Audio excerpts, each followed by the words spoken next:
This episode of the GC Sunscast is brought to you by our Patreon donors, Old Soul, Jack's Dad, Paul Vosti, Tom Kim and James Wood.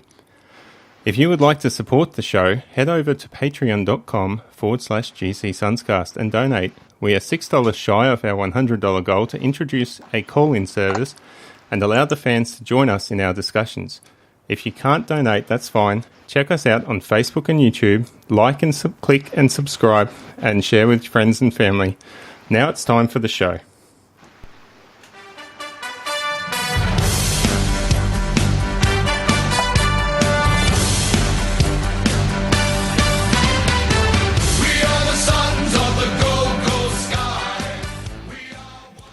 Hello and welcome to the GC Sunscast, a Gold Coast Suns show by fans for fans.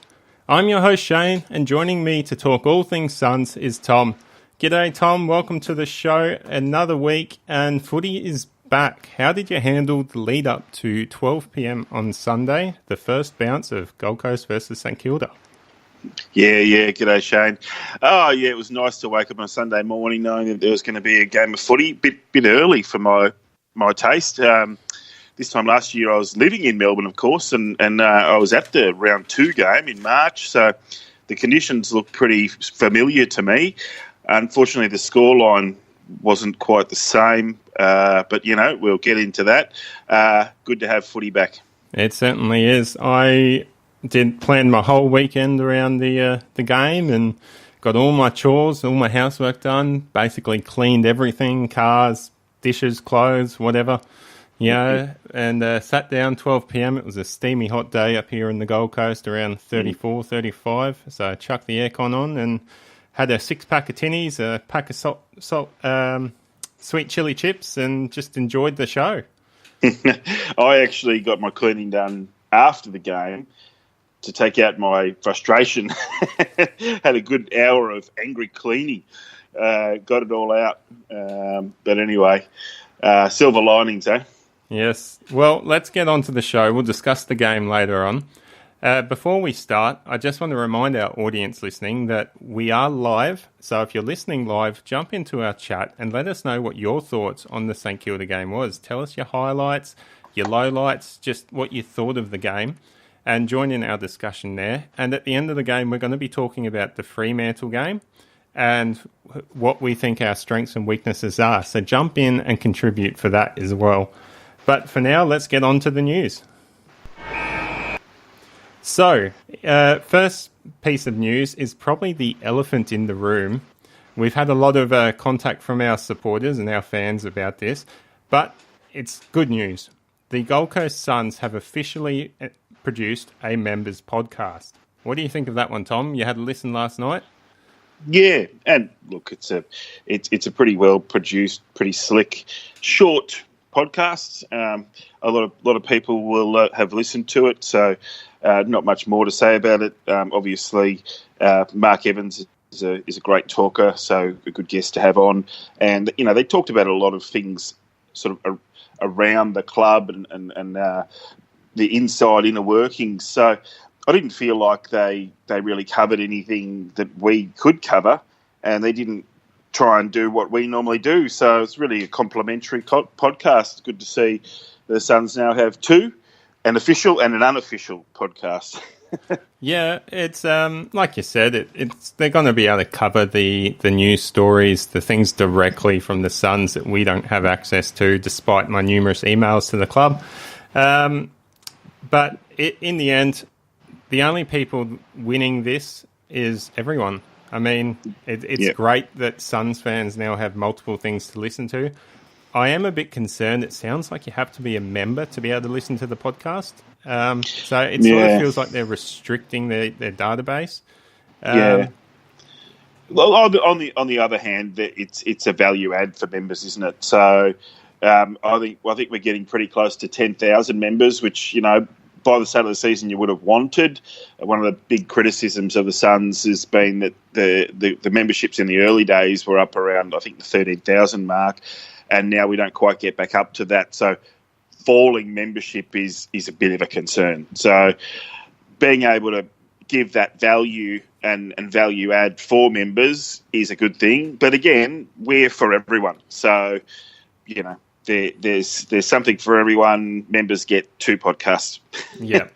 Well, yeah, like you said, they're spruiking the motto by members for members. It sounds quite familiar to us, but that's good. We're sharing the same values, we're sharing the same goals. I've put the call out to the club to try and tee up some sort of collaboration. I think that would be really good for both podcasts. Who knows? We might see something in the future, but for now, at least there's more news about the Suns coming out. Now, let's head over to other news. We've got the Metricon partnership extension. They're extending their partnership with the Suns and have Metricon naming rights of the stadium until 2022. So that's more good sponsorship news. Yeah, that's terrific. I like continuity in that, you see these places like Geelong have had, I don't know, half a dozen names over the last sort of 20 years, and people just go back to calling it Kardinia Park. Well, it's the same with Docklands at the moment. There seems to be a bit of an uproar between Channel 7 calling the new stadium Marvel Stadium because of a conflict of interest. But, it's good just to know a stadium by its name. Yeah. Well, let's jump into the important news, and that is injuries. Injuries were updated today. We found out that Swallow suffered a knee injury in that game versus St Kilda. Good news is he's suffered no structural damage. It just seems he's probably going to be touch and go to go this weekend. Needs to pass a few fitness tests. Ainsworth has done medial ligament damage, so it's a bit more severe. He's going to miss 4 to 6 weeks, and hopefully we can see Ainsworth come back before the bye and start to show, all the potential that we've seen in him in the last few years. And, I'm not a doctor, but I look at those 2 injuries and I think Swallow's had every injury under the sun, and he doesn't want to be missing a game unless he absolutely has to. Ainsworth is a 21-year-old who doesn't exactly have a history of injury, or particularly that knee. And so when they say structural damage, they're really erring on the side of caution. There is, the knee capsule is I do know a bit about it because I've had a total knee reconstruction, right? So the knee capsule is just so sensitive. So it would have really, there would have been a lot of swelling after the game. Because he didn't just get ice on it straight away. But for anyone who thinks that he's done the extra damage by playing out the game, they wouldn't have let him back on. So really, this is just like, mate, you're going to take a month off. You're going to have to do all the rehab to strengthen your knee. Otherwise, the next time you injure it, it's going to be off for a year. So, they're 2 different cases, but I think Ainsworth in this case is in the cotton wool, and Swallow, who has a bit more, clout, can say, nah, I'm playing. Yeah. The club certainly needs him out there as the captain. And he had such a big impact, even playing on one leg down forward in that fourth quarter. But we'll get to that later when we talk about the game. We've got one more injury concern, and that is Collins suffered a concussion in the near the end of that game. So not many fans would have noticed that. But there is still doubts on whether he'll play this week against his former side. He's just got to pass a few concussion tests. Yeah, it made a few plays of the week. It's one of those things in footy, because it's a 360 game. You can get legally hit like that and get knocked out cold. So he wasn't out for a long time, but he was out for a couple of seconds. So I suggest he takes the week off. But I've never once been right about this on this show, so don't listen to me. Well, let's move on to the game. So, St Kilda ended up defeating the Gold Coast Suns by 1 point. St Kilda 13 goals 7-85, defeated Gold Coast Suns 13 goals 6-84. So, we had a couple of multiple goal kickers. We had Sexton kick 4, Swallow kick 3, and Wright kick 2. And the best for the Suns was Fiorini, Ballard, Powell, Swallow, Miller, and Bowes, and you could probably throw in Miles and a handful of others in there because it was a real team effort, and there were only really a few standouts. Who were your standouts, Tom? Oh, yeah, the young fellas.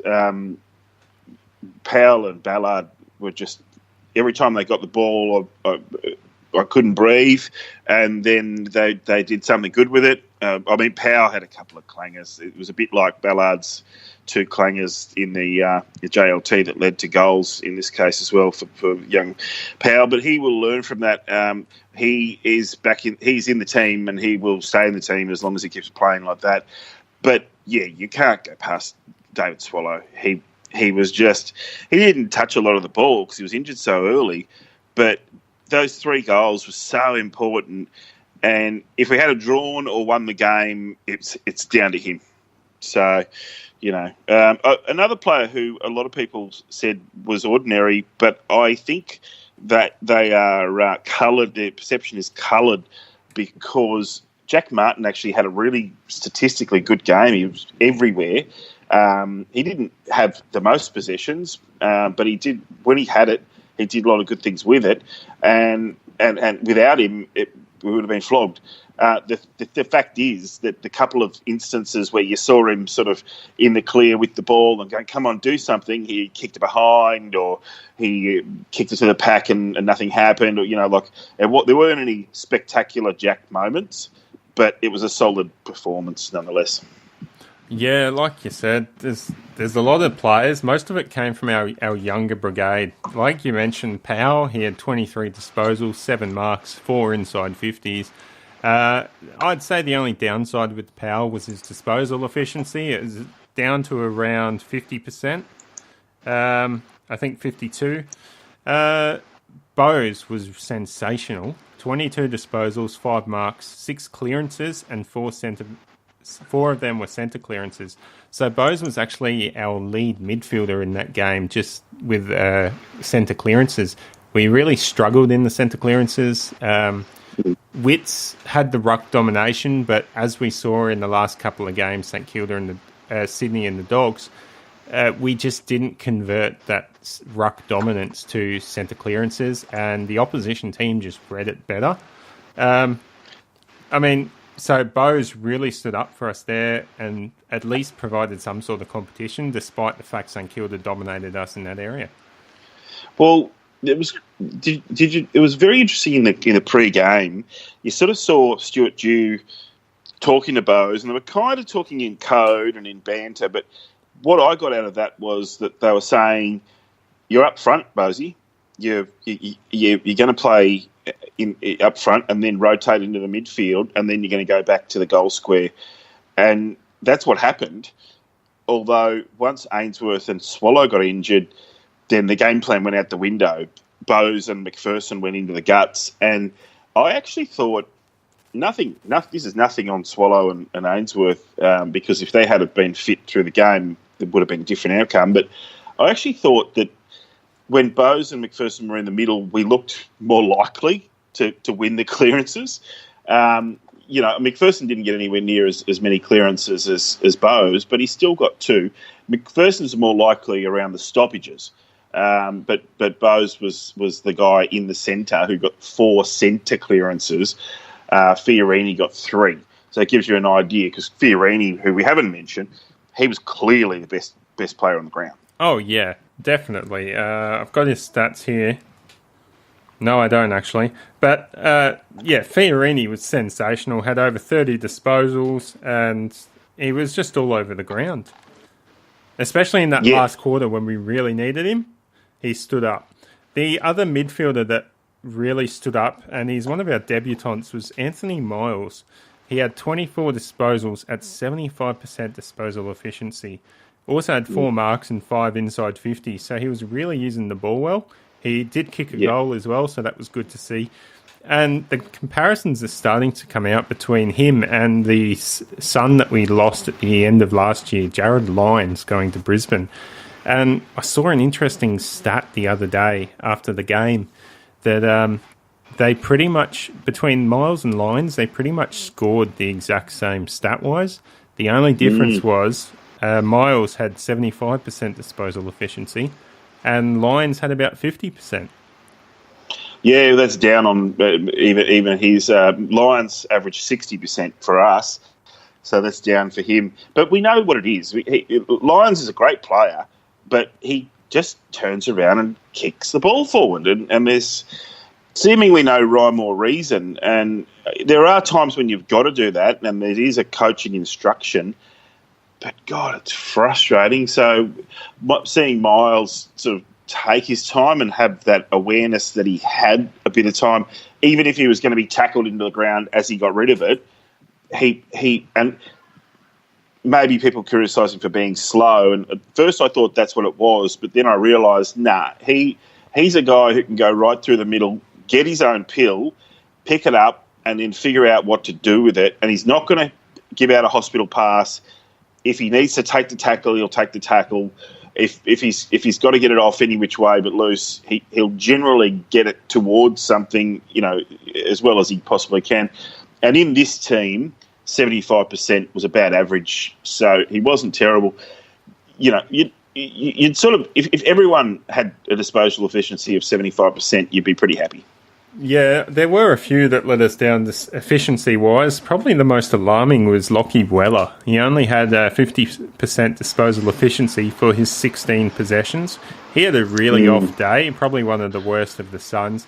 The other was new recruit Chris Burgess with only 4 disposals and 50% efficiency. He didn't get much of the ball, Burgess, which was a shame. He kicked a goal in the first quarter and looked like he could have a good day. And he also featured late in that last quarter going for a mark from the infamous Peter Wright kick, and he just wasn't able to bring it down. Yeah, I thought Burgess looked likely. He kicked that goal. That was that was actually quite a good thing. But yeah, he's pretty raw. There were times when I thought maybe he could have gone at the ball in a bit harder or made some decisions. Him and Wright sort of looked a little bit clunky when they were trying to sort of apply the forward pressure, and the Saints were able to get out of that easily.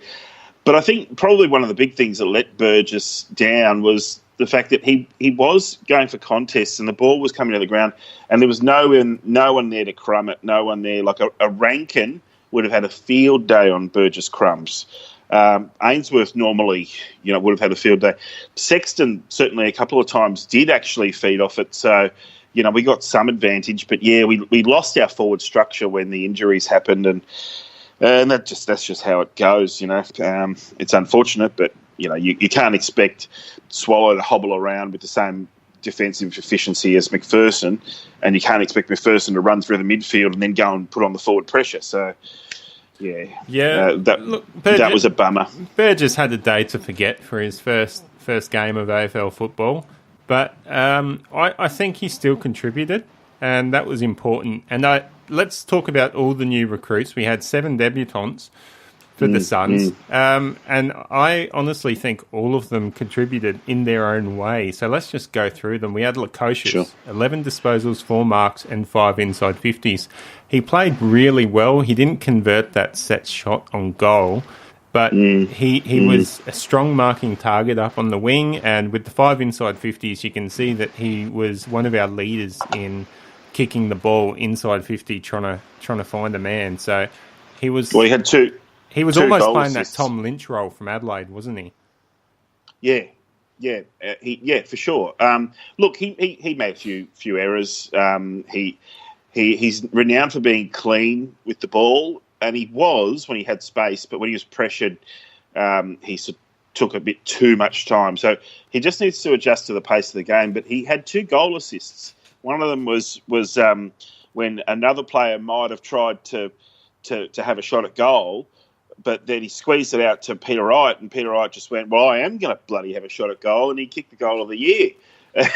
Yes. I mean, How good was that goal? It was a great goal. It's also been nominated for Goal of the Year. So Yeah, if you haven't done it yet, jump onto the AFL's website and locate the Goal of the Year and vote for Peter Wright. Let's get those Suns up there this year in the voting for Goal and Mark of the Year, because let's face it, we haven't had too many Suns highlights in the last few years, and every chance we get to nominate one and spruik it up, let's get out there.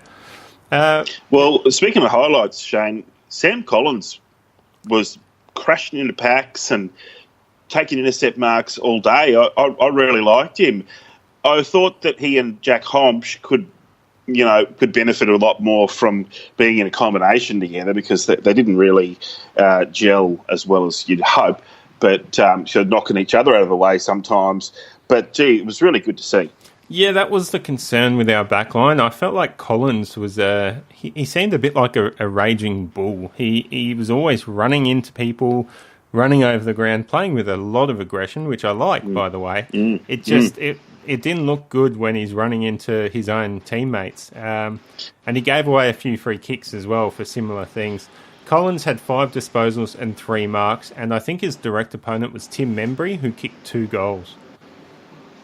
Yeah, he did. He did give away a couple of free kicks that led to goals. But I think if you're a key defender and you can get away with a clean game where you don't give any free kicks away, or you don't sort of let any easy goals happen, then you've had a massive win.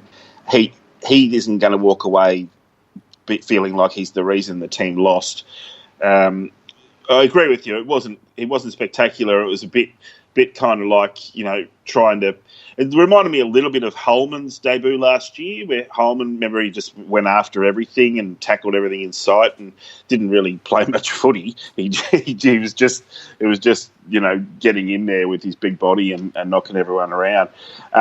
Collins is a big boy. That divot that he took out of the pumpkin patch, the potato patch, he left a sizable hole in the ground and still tackled his man. So, he's got defence, what's the word I'm looking for? He's got defence on the bonds. I don't know. Yeah, he definitely seems to be an AFL quality player. I think he stood up on the day. I just question whether his role as fullback is best for him. Ideally, we'd probably have Thompson there, and Collins would be playing that third intercepting sort of tall defender.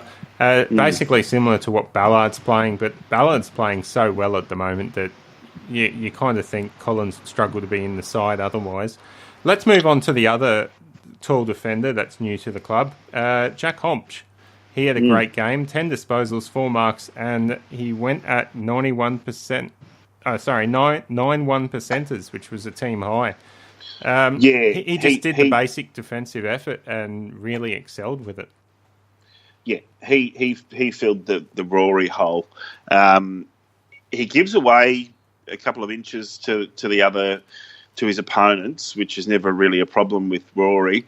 But those 9-1 percenters, I mean, to give people at home an idea, Charlie Ballard had 5. And Jordan Murdoch had 4 1-percenters. So they're the nearest. So 9 is clearly outstanding.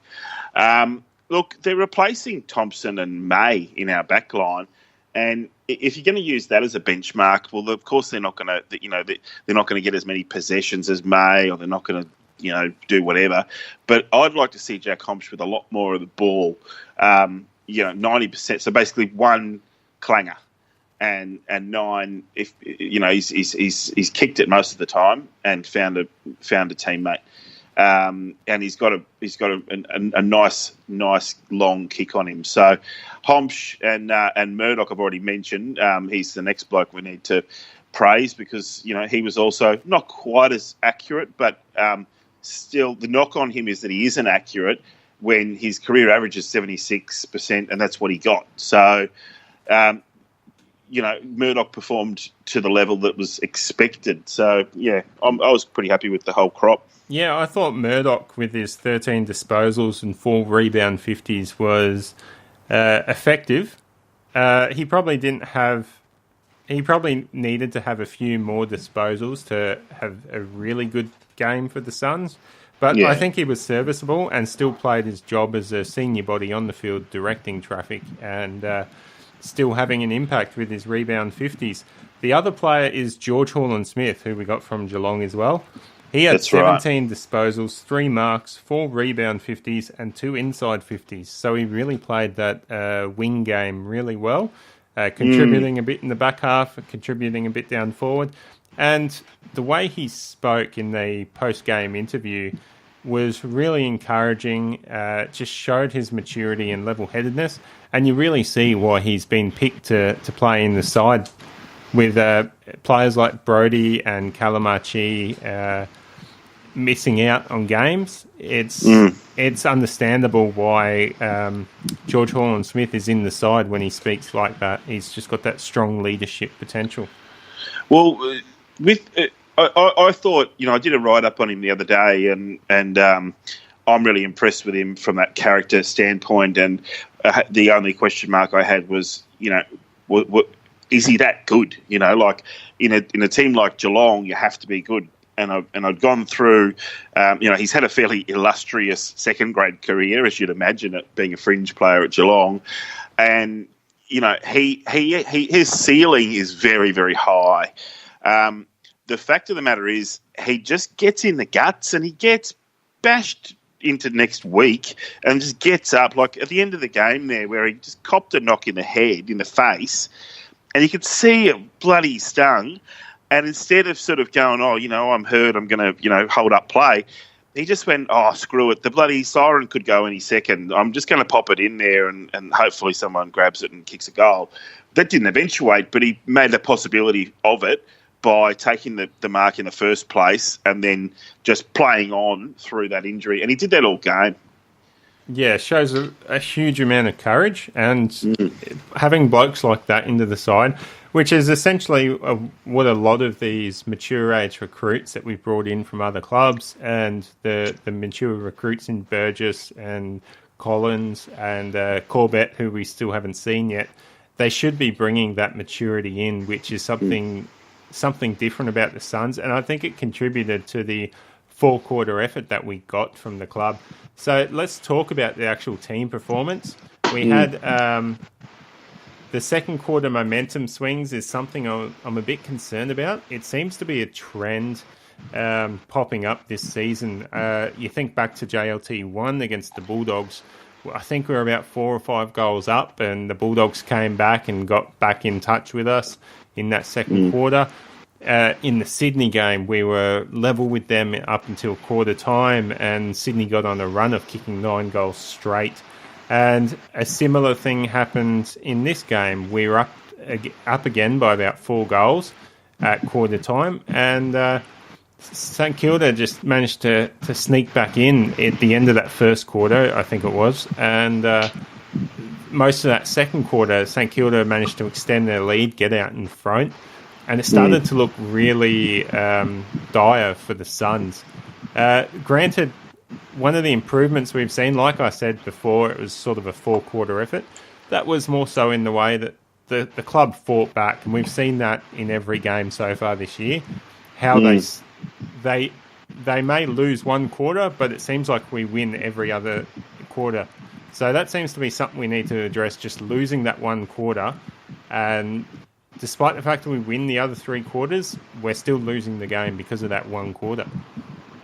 Yeah, look, I think you're right, but knowing the Marvel Stadium as I do, because I have actually worked there and attended a lot of games there, when they play a game early in the day, with the roof open and the sun's shining and it's quite hot, it really sucks to be playing in the direction that we ended up playing in. So it's a coin toss you don't want to lose. Last year against Carlton, same sort of time, same of the year, we won the coin toss and we went the right way and we got the result. So what basically we had the advantage in the first quarter and the disadvantage in the second quarter. By the third quarter, the disadvantage is not anywhere near as significant. It's just the where the sun is in the first and second quarter is the disadvantage. So, yeah. I mean, it's no excuse. It's just a feature of the stadium. They shouldn't have had the roof open. It's just stupid. The reason they had the roof open was so the grass would grow. When you got 36 blokes plus a few umpires running all over the grass, I know all day. it's a bit ridiculous. They've had 6 months since, probably longer since the last game of footy there. Plenty of time in the summer to have the roof open and get as much sun onto that grass. It's not going to hurt to shut it for 3 or 4 hours. Yeah, it's a real shame on the AFL for doing that. But let's move on to the actual game with the Suns.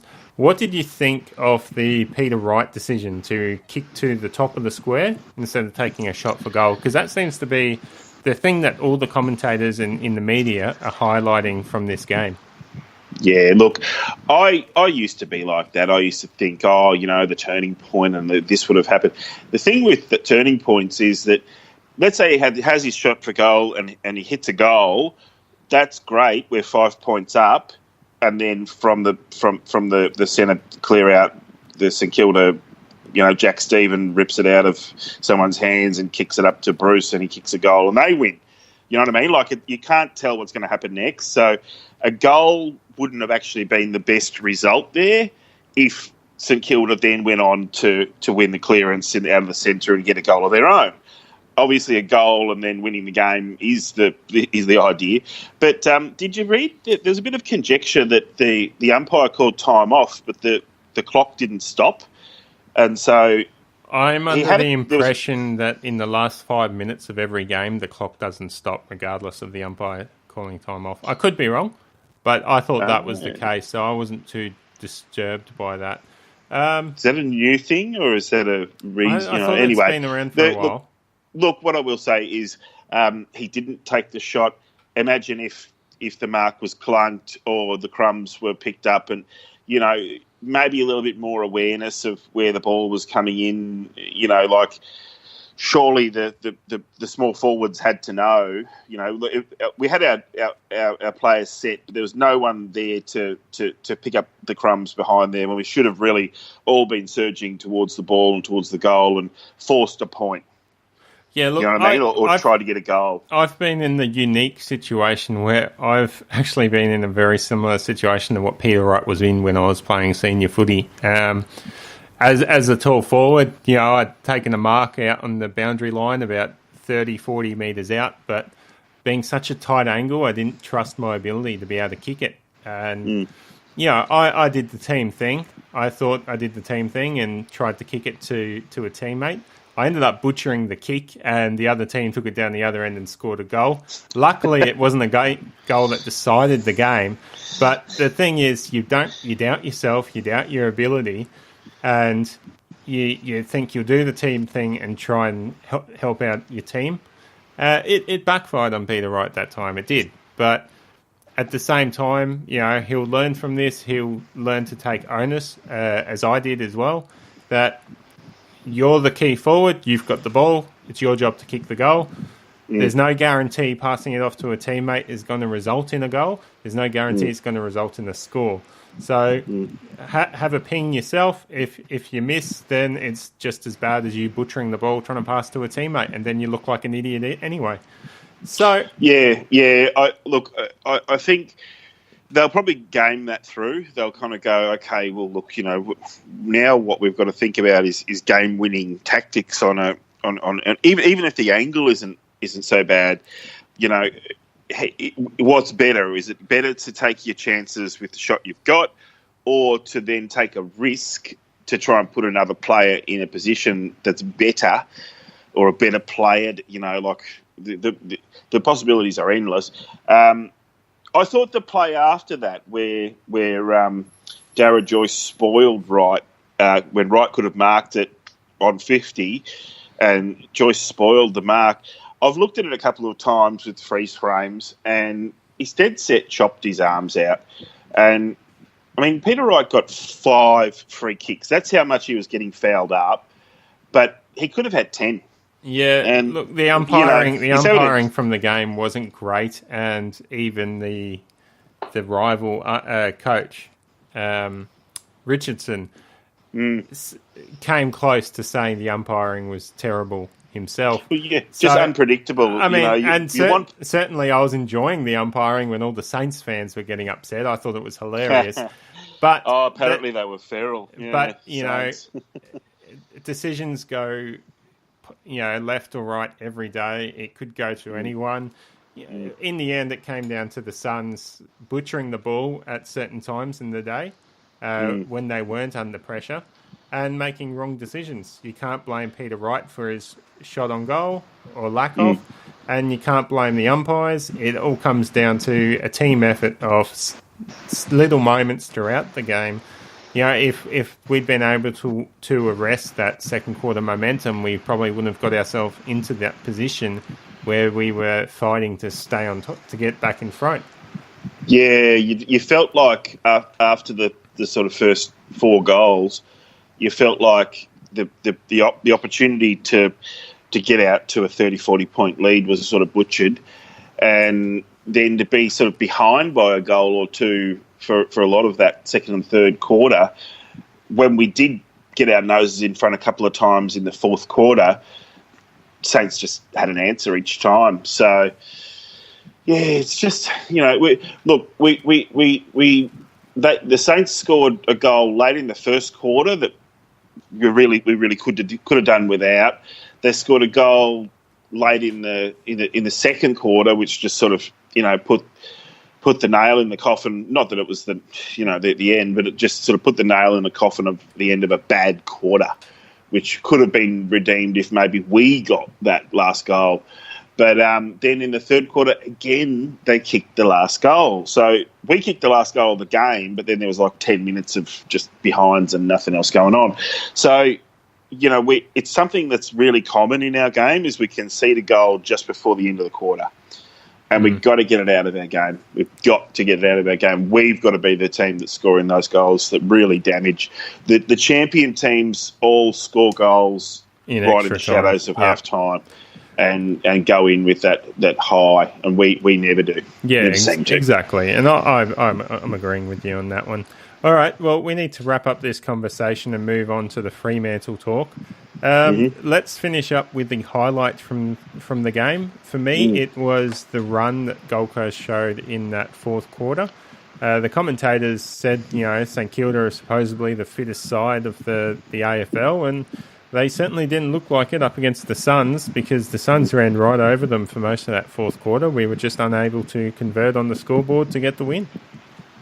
Yeah, and considering we had 2 injured players, that shows that our resilience and fitness was all the better. Look, the highlight for me, actually, I got out my little calculator before the game, and I got on to Footy Wire, and I looked at all the players' birthdays, and I sat down and I calculated the average age of the 22 players was actually over 24 years of age. And I might be wrong, but I don't think I am. That's the oldest average age of any Suns team ever to go out and play a game of AFL football. So what that tells me is the Jack Homsch and Sam Collins and Anthony Miles and Jordan Murdoch, these guys coming in have that age profile, and obviously having a couple of guys like Pierce Hanley and Jared Harbrow bring the age up. But on the other hand, there's guys who were playing NEFL like Will Brodie and Jez McLennan and Ben King, who are very, very talented. And in the past, maybe they would have made their debut, but they didn't because they wanted to have that age and experience. And I think if we had tried to blood all these new rookies, we would have got flogged by 100 points. Yeah, I think we've had teams with more games experience. I'm not sure about the age experience, though. All right, well, let's move on to the Fremantle game.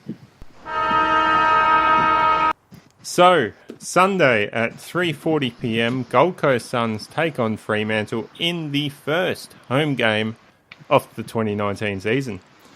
So, this is a special game for several reasons. Not only is it the first game of the year, Jack Homsch plays his 100th game of AFL. So, one of our new recruits gets an early celebration. But Fremantle looking dangerous. They smashed North Melbourne on the weekend. and kicked 21 goals. It's currently sitting on second place in the ladder. Not that means much this early. We've been that high before, I believe, as well. Yeah, that's where we were. We were this time last year. So how do we go about combating the midfield of Fremantle? They've got Fife, who averages over 30 disposals against us a game. Langdon's impressive for Fremantle. And then they've got the forward dynamics of McCarthy and Walters. Yeah, look, they're talking about bringing in Jesse Hogan if they can squeeze him in. They're sort of they've got a very handy forward line, especially with their new recruits over the last couple of years. They seem to be getting it together, but Fremantle playing in Western Australia is a very different creature to Fremantle on the road. And, you know, once they're at home, in their home, you know, when they get up and about and you know, they were up and about pretty early in this game, they basically just, you know, they'd had the game pretty well won at half time, and they just kept on with it. That's how they got the flogging. I don't think North Melbourne are a bad team, but I also don't think North Melbourne are a good team. North Melbourne are a bit like us. They had a massive list turnover, and so, you know, they've got good players, North Melbourne, but they got one of our players, Bailey Scott. But anyway, you know, Aaron Hall, he didn't seem to have a very good game against Freo yet again. Whereas getting around to next week's game, last year we had Hall had 4 touches against Fremantle, just got bashed up all day. We're going to have somebody like Hall and Smith playing in Hall's position, and so they're not going to be able to bash us, or they can try and bash us up, but they're not going to be able to. But yeah, stopping Fife is mission challenge number 1. Challenge accepted. So I think Tuke Miller needs to go to Fife. I think that's going to quell Fife's influence. If we can get the Tuke Miller that shows up on the Dane Zorko, we'll be laughing. I think Ed Langdon's a surprise packet that we need to monitor on the wing. If George Hall-Smith or Bowes can do a negating job on Langdon, basically just follow him around almost and be his shadow, we should be able to limit his impact in being that rebound 50 and inside 50 contributor. And I think our defenders, Homch and Collins, need to stand up against McCarthy. And Burgess or Day or Peter Wright, whoever's playing forward on Alex Pearce, needs to make him accountable so he can't go off giving those rebound 50s for Freo being the intercept marker. So they're both very important. But we're running out of time here. We've only got a minute or 2 left.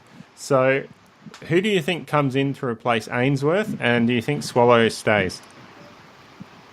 Holman, Nick Holman. Holman? And Swallow, he'll play. I liked your idea on the Facebook of having Swallow play forward. It really adds a bit more flexibility. He looks so balanced down in that forward line, so that's really impressive. But also it would allow the replacement of Ainsworth to be someone like a Will Brodie. I do like the idea of seeing what Ellis can give us, the new recruit from Richmond. But again, I've got queries over whether he's match ready. Holman, again, same as Ellis, queries over his match fitness and readiness. The other one I'd like to see is Archie, but he has missed round 1 with personal issues, and at the moment we haven't heard whether he'll be right to go for round 2. So they're the possible replacements, and I think all of them could really contribute. We'll just have to wait and see on Thursday night what the coaches come up with. Well, there's, of course, Collins' chance to miss. So Ben King, Sam Day, Jack Leslie are all capable replacements who are all fit and firing. So be very interesting to see what the team looks like. All right. Well, who do you think will win, and by what margin, Tom? It'll be a 1-point victory to the Suns. Oh, level out the percentage. I'm going the Suns again, obviously by 2 goals. I got it wrong last week with the 5 goals, but it was still a strong performance by the club, and we'd like to see that continue. All right, well, it's time for us to go. Go Suns! Go Suns!